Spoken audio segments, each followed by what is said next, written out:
Hello बच्चों, नमस्कार। कैसे आप सभी। एजुकेशन प्लेनेट के डिजिटल प्लेटफॉर्म पर मैं आदि शर्मा आप सभी का स्वागत करता हूं। प्यारे बच्चों, प्रयोगशाला सहायक से रिलेटेड हर अपडेट के लिए आप हमारे इस चैनल के साथ जुड़ सकते हो। इस वीडियो में हम चर्चा करेंगे जो नई वैकेंसी की बात चल रही है लैब असिस्टेंट की, कि स्टाफिंग पैटर्न के तहत इतने जो पद हैं बढ़ाए जाएंगे, जिसमें लैब असिस्टेंट के भी कुछ नए पद क्रिएट होंगे। तो वो जो नए पद सर्जित हुए नहीं है होंगे, है ना, तो जो नए पद सर्जित होंगे क्या उनकी वैकेंसी अभी आएगी, कब तक वो वैकेंसी देखने को मिलेगी, और जो राजस्थान विधानसभा के चुनाव होने हैं 2028 में होने हैं, तो उनका इस वैकेंसी के ऊपर कितना इंपैक्ट पड़ सकता है, वैकेंसी उस चक्कर में आ सकती है नहीं आ सकती, पूरा इस वीडियो के अंदर हम चर्चा करने वाले हैं। लास्ट तक जुड़े रहिए। कितने पदों पर यह भर्ती हो सकती है, और अगर ये भर्ती आई तो फॉर्म कब तक आएंगे, तैयारी शुरू करें नहीं करें, कब से करें, और ये सिलेबस और कंप्लीट डिटेल्स जो भी है, ठीक है।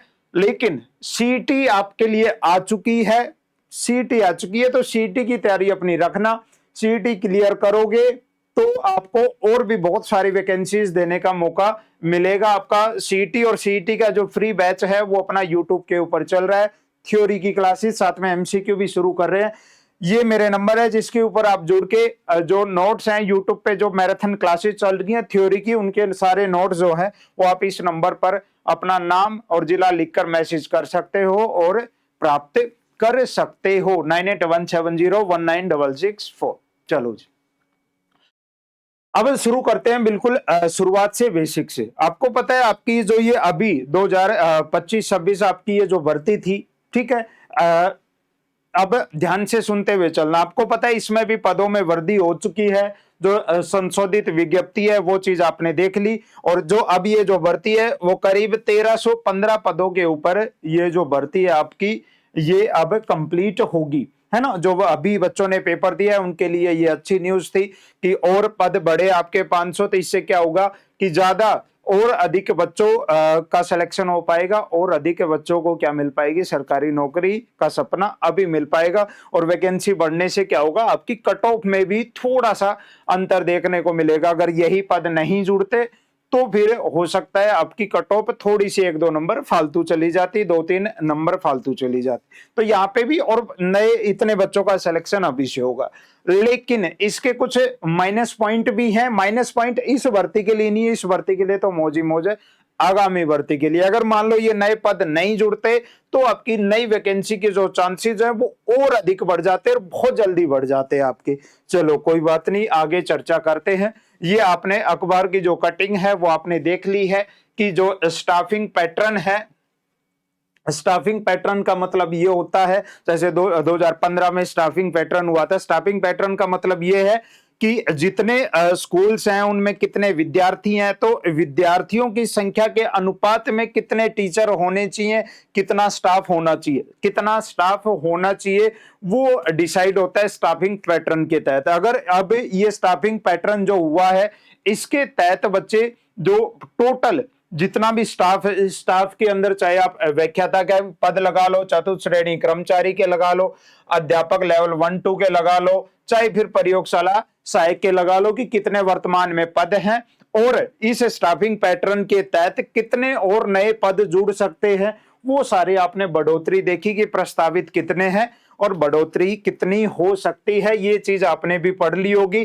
कि लगभग नए 1,23,186 पद बढ़ाने का क्या है, प्रस्ताव है अलग अलग ये विभागों के अंदर। और सर्वाधिक किस किस में बढ़ेंगे, आपके 4th ग्रेड की एक और वैकेंसी प्रस्तावित है, ठीक है, जो जल्दी ही आपकी आएगी। साथ साथ में हम बात कर रहे हैं इस वीडियो में प्रयोगशाला सहायक की, तो प्रयोगशाला सहायक के लगभग 3,384 पदों के ऊपर अब वीडियोज आपको पता है बन गई होगी बहुत सारी कि नई बड़ी भर्ती आ रही है 3,384 पदों के ऊपर। ऐसा नहीं है बच्चे, भर्ती जो अगर आई भी तो वही आपकी 1,000, 1,200, 700, 800, 1,000, 1,200 इतने पदों के ऊपर आपकी ये जो भर्ती है वो आएगी, इन फ्यूचर आएगी। तो कब तक आएगी पूरी चीजें मैं आपको डिटेल से बताऊंगा, आप सुनते हुए चलो बस खाली।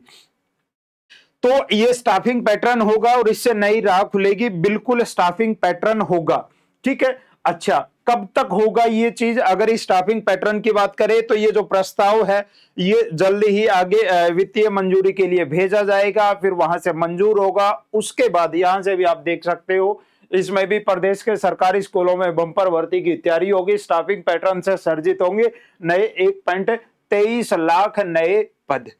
ठीक है जी, चाहे वो शैक्षणिक हो चाहे वो गैर शैक्षणिक हो, दोनों स्तर पर ये होंगे, जिसमें चतुर्थ श्रेणी कर्मचारी के भी नए 23,000 पद होंगे। वो सारी चीजें आपने देखी, यहाँ पे भी आप पढ़ सकते हो। राजस्थान के सरकारी स्कूलों में गुणवत्तापूर्वक शिक्षा और पर्याप्त स्टाफ सुनिश्चित करने के लिए शिक्षा विभाग ने एक बड़ा कदम उठाया है। माध्यमिक शिक्षा के अंतर्गत स्टाफिंग पैटर्न की समीक्षा के बाद राजकीय विद्यालयों में 1,23,186 नए पदों के सृजन का प्रस्ताव तैयार किया गया है। नए प्रस्ताव के अनुसार अब न्यूनतम नामांकन के आधार पर पदों का नया आकलन किया गया है, और ये जो स्वीकृत पदों की जो संख्या है वो 3,92,431 है, जबकि स्टाफिंग पैटर्न की नवीनतम समीक्षा के अनुसार ये 5,15,617 पदों की आवश्यकता जताई गई है।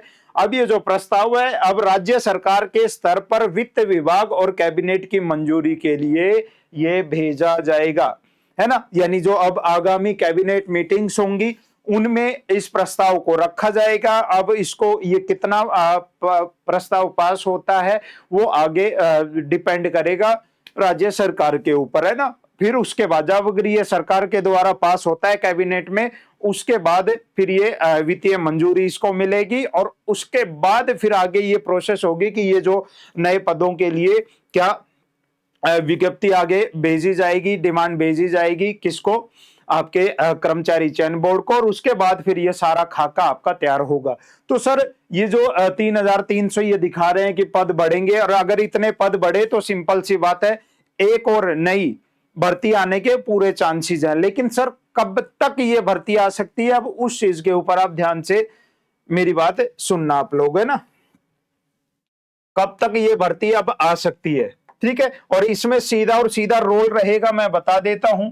सीधा और सीधा रोल अगर मैं बात करें, ठीक है, तो ये जो नए पद सर्जित होने की बात हो रही है, कैबिनेट से मंजूरी की बात हो रही है, बिल्कुल कैबिनेट से इसको मंजूरी मिलेगी, कैबिनेट से इसको मंजूरी मिलेगी, ठीक है। लेकिन कब तक ये चीज हो सकती है वो मैं बता देता हूं। अभी आपकी 2026 की जुलाई चल रही है, अगर इसकी मंजूरी की बात करें तो इसी साल के अंदर हो सकता है कि इसको कैबिनेट से मंजूरी इसी साल मिल जाएगी।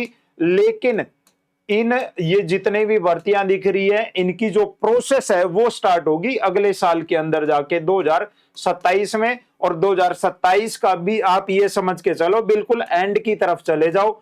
आप स्टार्टिंग या मिड में कुछ भी एक्सपेक्ट ये चीज मत करना कि कोई भर्ती आ जाएगी। ये जितने भी नए पद बढ़ेंगे उनके अंतर्गत जो भर्ती आएगी 2027 एंड तक आपकी ये भर्ती जा सकती है, अगर ये जो नए पद आएंगे। इसके पीछे कारण ये भी है कि मैं ये बोल रहा हूं कि ये भर्ती हो सकती है, ये पद, ये जो प्रस्तावित नए प्रस्ताव हैं इनको मंजूरी मिल सकती है। इसके पीछे कारण 2028 के, आपको पता है 2028 में लगभग कब पिछले चुनाव कब हुए थे? नवंबर में हुए थे ना, नवंबर 2023 में। तो नवंबर 2028 में आपके क्या होने हैं? चुनाव होने हैं। नवंबर 2028 में क्या होने हैं? चुनाव होने हैं। माहौल आपका 2028 से स्टार्टिंग से ही बन जाएगा, यानी 2027 के एंड से, ठीक है जी। तो जो आपका 2027 के मिड में जो कैलेंडर अपडेट होगा, 2027 के मिड में जब कैलेंडर अपडेट होगा आरएसएसबी का, तो हो सकता है उसके अंदर आपको इनमें से कोई भी वैकेंसी जो है उसकी अपडेट देखने को मिल जाएगी, बच्चे। तो अब फाइनल कंक्लूजन इसका ये है कि ये जो नए पद हैं इनके ऊपर भर्ती होगी, लेकिन इसमें समय लगेगा, है ना। अभी जो है आपका फोकस वो अगले 5-6 महीने में जो भी भर्तियां होनी है, सीईटी होना है, सीईटी के ऊपर आपका फोकस रहना चाहिए। उसके बाद ये जो बातें हैं ये सारी अगले साल की हैं, और अगर नए पद आएंगे भी तो भी लगभग हो सकता है 1,000-1,200 पदों पर आपकी और नई वैकेंसी अब की बार देखने को मिलेगी, लेकिन समय लगेगा, ठीक है। आज से ही तैयारी करने मत बैठ जाना, बहुत लंबा समय है अभी इस चीज के लिए। तो अपना अगले 2 साल किसी एक चीज में सीधा सीधा इन्वेस्ट। अभी आपके पास अगले 3-4 महीने 5 महीने है, इसमें आपको जो करना है सीईटी क्लियर करो पहले, दोनों 12th और ग्रेजुएशन, साथ साथ में आप वीडियो की तैयारी कर रहे हो वो भी दे सकते हो। और जैसे ही अब नया कैलेंडर अपडेट होगा उसमें पता लग ही जाएगा कि अगले साल के अंदर इनमें कोई भी चीज ऐड हो रही है कि नहीं। बाकी अगले साल मिड में जो कैलेंडर अपडेट होगा उसमें आपको ये सारी वैकेंसीज की जो डिटेल्स है वो देखने को मिल जाएगी कि कब तक फॉर्म आएंगे और कब तक आपका एग्जाम इनके बेस पर लगेंगे। बाकी 2028 में चुनाव होने हैं तो 2027 में इनका माहौल बना दिया जाएगा, यानी अगले साल इनका माहौल बना दिया जाएगा। ठीक है भाई, तो ये था आपका पूरा नई वैकेंसी से रिलेटेड, कब तक आ सकती है, किस आधार पर, कितने पदों पर ये आ सकती हैं। फोरम का तो अभी देखो मैं बता दिया कि अगले साल मिड तक जो कैलेंडर अपडेट होगा उसमें आपको अपनी भर्ती का नाम देखने को मिल जाएगा। ठीक है, तैयारी अभी आप अपने सीईटी पे फोकस करो, आपका जो भी एग्जाम है उसके ऊपर आप फोकस करो, या कोई भी नई अपडेट आती है उसका वेट करो, जब तक केवल और केवल आपको अभी सीईटी के ऊपर आपको फोकस करना है। ठीक है, अभी ये चीज सोचनी नहीं है ना। बिना, अगर ये भर्ती दोबारा आती है तो बिना, आपको पता है सीईटी बेस ये नहीं आएगी, है ना, सीईटी से बाहर ये भर्ती रहती है, समय है अभी इसके अंदर। ठीक है, बाकी गुड न्यूज है आपके लिए, अच्छा है। एक तो ये अच्छा हो गया कि पद बढ़ गए, ज्यादा बच्चों का सिलेक्शन होगा, और एक और अच्छा ये है कि इन फ्यूचर अगले साल तक हो सकता है आपको एक और भर्ती देखने को मिलेगी। ठीक है, तो ये अच्छी न्यूज है आप सभी के लिए। आप अच्छे से फिलहाल जो वैकेंसी है उसके लिए मेहनत करो, और उसके बाद नेक्स्ट ईयर यहां तक जो भी बच्चे पहुंचेंगे तो उस टाइम में फिर इस भर्ती का भी आप देख सकते हो। ये जानकारी आप सभी तक पहुंचानी थी। आप लैब असिस्टेंट से रिलेटेड किसी भी जानकारी के लिए चैनल के साथ जुड़ सकते हैं।